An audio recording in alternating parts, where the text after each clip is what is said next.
It is deep night. You are shivering with cold, and your empty belly is growling loudly.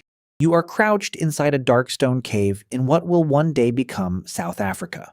A full million years from now, curious people will name this quiet place Wonderwerk Cave. Right now, it carries no name at all, and honestly, at this point, neither do you. In your cold hands, you are gripping a tough, raw chunk of freshly killed antelope meat. Chewing that stringy meat feels almost exactly like gnawing endlessly on an old leather belt. But tonight, something new and glowing orange flickers and crackles near the mouth of the cave. Warm firelight dances and leaps across the rough stone walls in the darkness all around you. You lean in slowly, curious and cautious, holding that stubborn meat closer to the strange heat. The smell suddenly shifts, turning rich and savory, and your watering mouth cannot quite believe it. You have absolutely no idea that you are, right now, quietly inventing the entire human future. This flame will do far more than warm one hungry body on one freezing ancient night. It is about to rewrite what your whole species will become over a million long years. So here is a simple-sounding question that turns out to be surprisingly, maddeningly difficult to answer. When exactly did your ancestors first start deliberately cooking their food over a controlled fire? Not merely warming it near embers, not just smoking it, but genuinely, properly cooking it. It feels like this question should come with one clean date, one place, one clever inventor, a tidy year, a specific cave, and some clever caveman grinning beside his brand new spark. But cooking is sneaky, and it barely leaves any fingerprints for archaeologists to actually dig up. Fire burns itself out, ash blows away on the wind, and charcoal crumbles into fine dust. A single cooked meal might honestly be the most temporary object you could ever imagine. And yet this one quiet habit may have secretly built almost your entire modern body. Your surprisingly small teeth, your unusually short gut, and your enormous, endlessly hungry brain. So think about that for a long second the next time you casually reheat some leftovers. This is a much stranger and deeper story than a single spark on a single night. So let us carefully dig through the ancient ash and patiently follow the drifting smoke. We will visit a shadowy cave in South Africa that is roughly a million years old. We will stand on a green riverbank in Israel absolutely littered with ancient cooked fish. We will examine your own tiny teeth, your short stomach, and your weirdly expensive brain. We will argue about chickens and eggs, about stone knives, and about carefully tended flames. And we will finish somewhere genuinely strange about who and what you actually are. Because it is not one thing, it is truly never just one single thing. So grab a warm seat right beside the fire, get comfortable, and let us go. Let us begin our hunt with the single oldest campfire that anyone has ever found. Deep inside Wonderwerk Cave in South Africa, researchers uncovered some very old and very burnt evidence. Back in 2012, a team of scientists published something genuinely remarkable in the journal PNAS. They found ash left from burned grass, dry crumbled leaves, and clearly charred animal bones.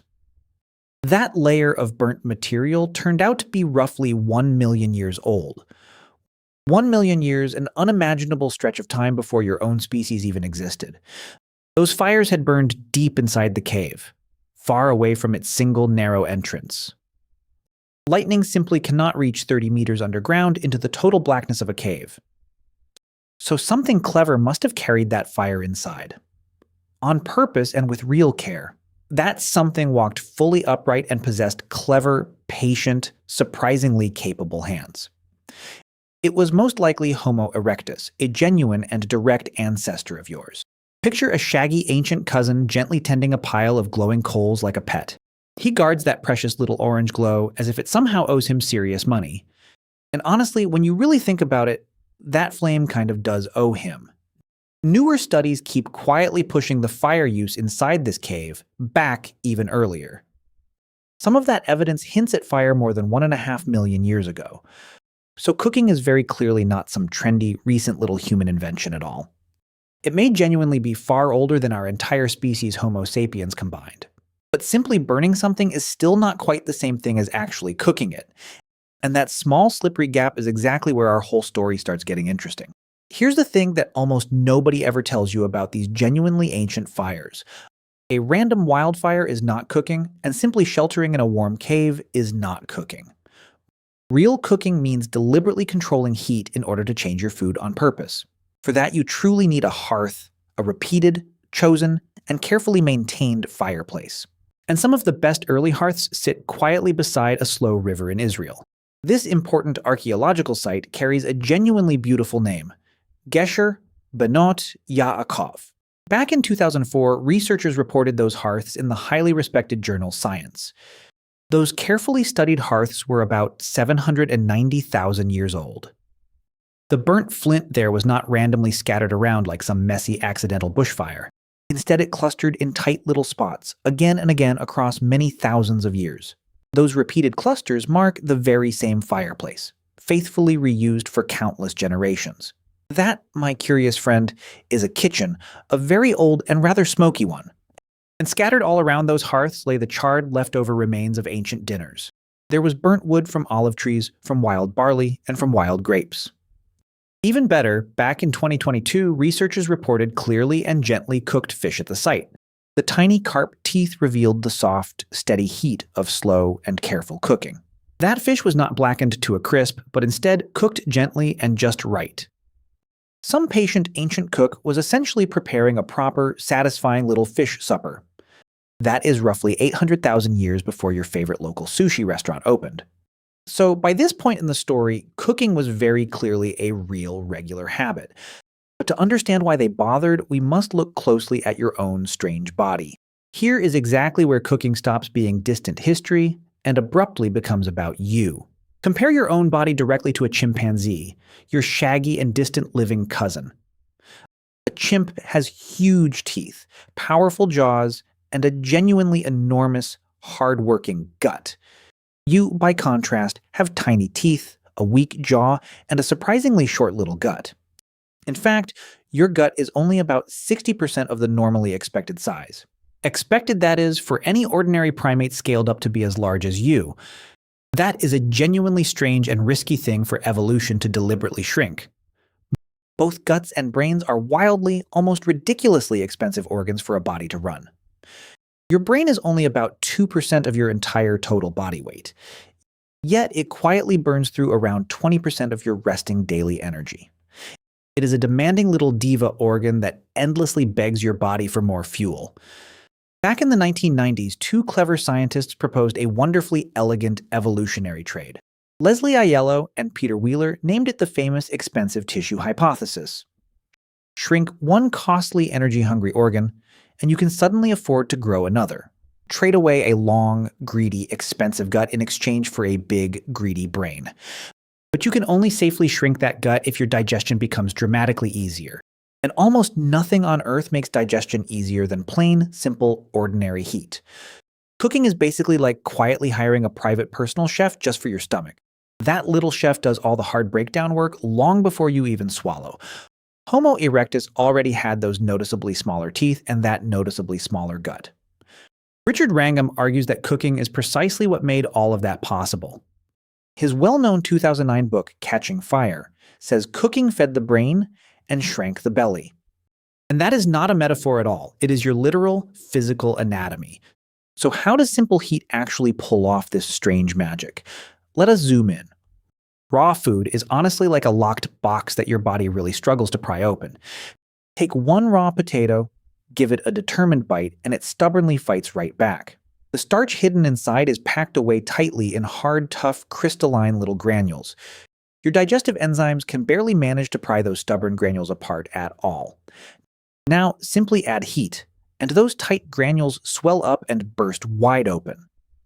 Scientists call this process gelatinization, and it is basically pre-chewing your entire meal. Suddenly, your body can grab far, far more calories out of every single bite.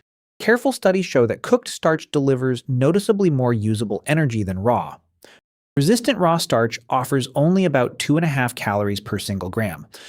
But cooked, fully digestible starch offers closer to a full 4 calories per gram. Same exact food, much more fuel, simply because you politely added a little fire. Heat then does the very same generous favor for your tough, stringy, chewy meat. It gently unwinds the coiled proteins so your gut spends far, far less effort. So genuinely think of cooking as digestion that quietly happens outside of your body. And that is not a metaphor either. It is exactly what heat physically does. Now consider just how much precious time all of this quietly saves your hungry ancestors. Wild chimpanzees spend more than 6 full hours of every single day just chewing. 6 whole hours. That is basically a full-time job with no lunch break at all. On a fully raw ape diet, you would chew for roughly 5 hours every day. Cooking hands you all of those lost hours right back, every single ordinary day. That is suddenly time to hunt, to talk, to build shelters, and to think.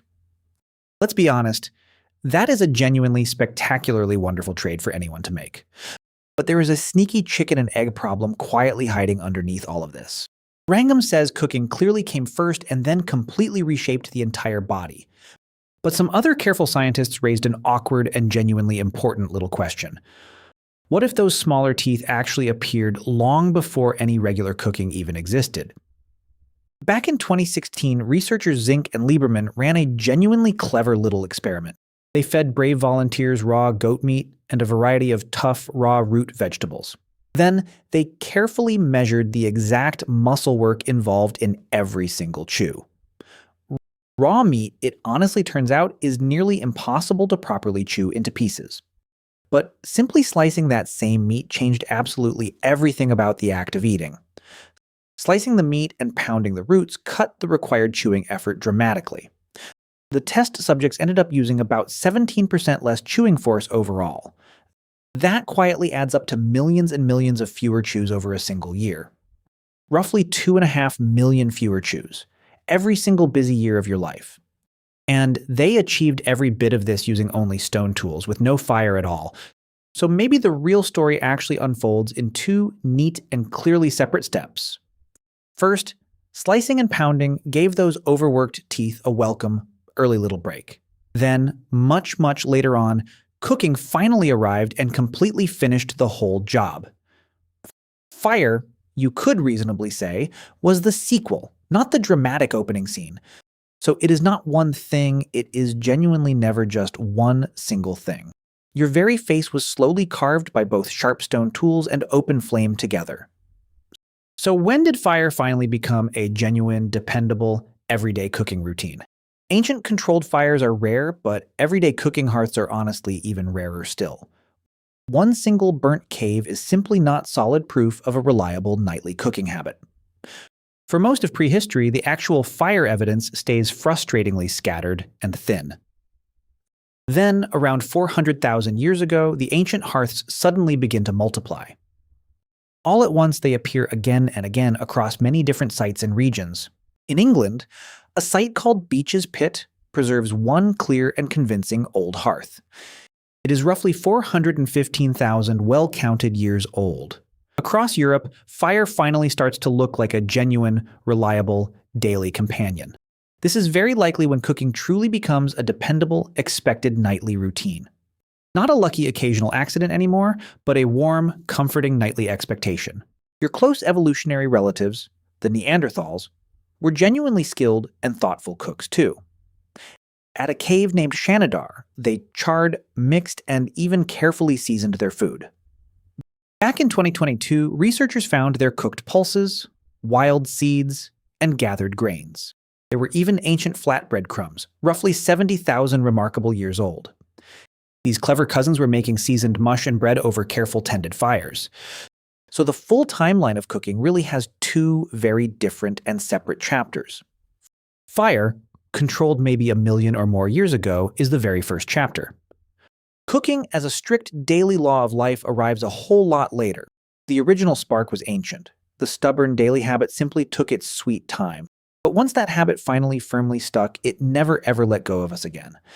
And that ancient grip on you is honestly far stronger than you could ever imagine. Now, let's be honest about just how genuinely messy and uncertain all this evidence really is. Archaeology is really not a tidy detective show with clean, tidy, final answers. A single lonely hearth does not prove your ancestors carefully cooked every single night. Ash can be quietly moved and rearranged by water, by wind, and by deep time. Some burnt bone might honestly come from wildfires, and not from careful ancient cooks. That is exactly why the very earliest cooking dates stay genuinely and stubbornly controversial. Take Wonderwerk Cave once again, our proud, famous million-year-old star witness. Even there, a handful of researchers still quietly question what actually burned inside. Was it truly a deliberate hearth, or merely some lucky, entirely natural fire? The genuinely honest answer is that serious scientists are still openly arguing about it. Fire that impossibly ancient simply does not leave behind neat and tidy receipts. So please treat every single date given here as a careful, humble best estimate. The deep past is faintly written in smudges and hints, never in permanent ink. But the overall pattern is honestly far, far too strong to just wave away. Here is the part that genuinely rearranges the furniture inside your entire brain. You are the only animal on Earth that cannot survive on truly wild, raw food.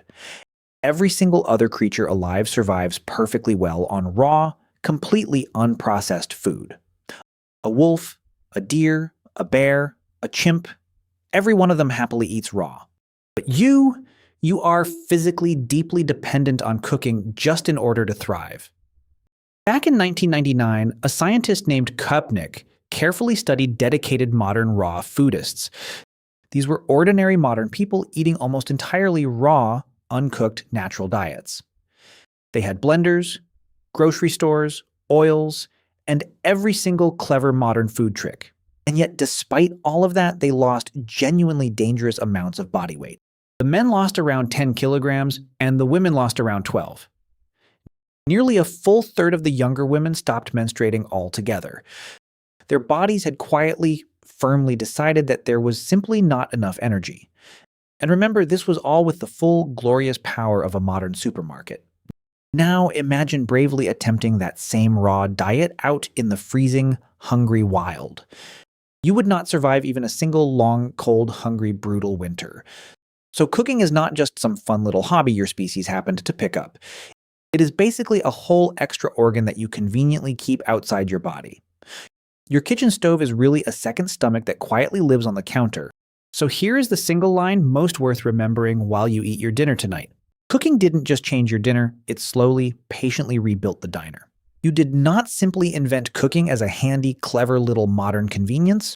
Cooking, in a very real and deeply bodily sense, quietly invented you. So tonight, when you finally stand over a warm, glowing kitchen stove, please pause. That soft little click of a burner is a genuinely ancient human inheritance. You are quietly repeating a small ritual that runs a full million years deep. The very same kind of glow that once lit that cave now lights your kitchen. A shaggy ancestor once guarded a single precious coal against the crushing, endless dark. He carefully fed it dry twigs so that it would faithfully feed him tomorrow. You feed yours natural gas, or humming electrons, or bright glowing orange coils. But the basic quiet bargain has not really changed in a whole million years.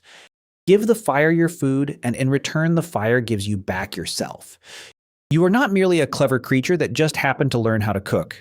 You are the strange creature that cooking itself quietly, patiently learned to make. So eat well tonight. A million years of firelight is flickering on your face.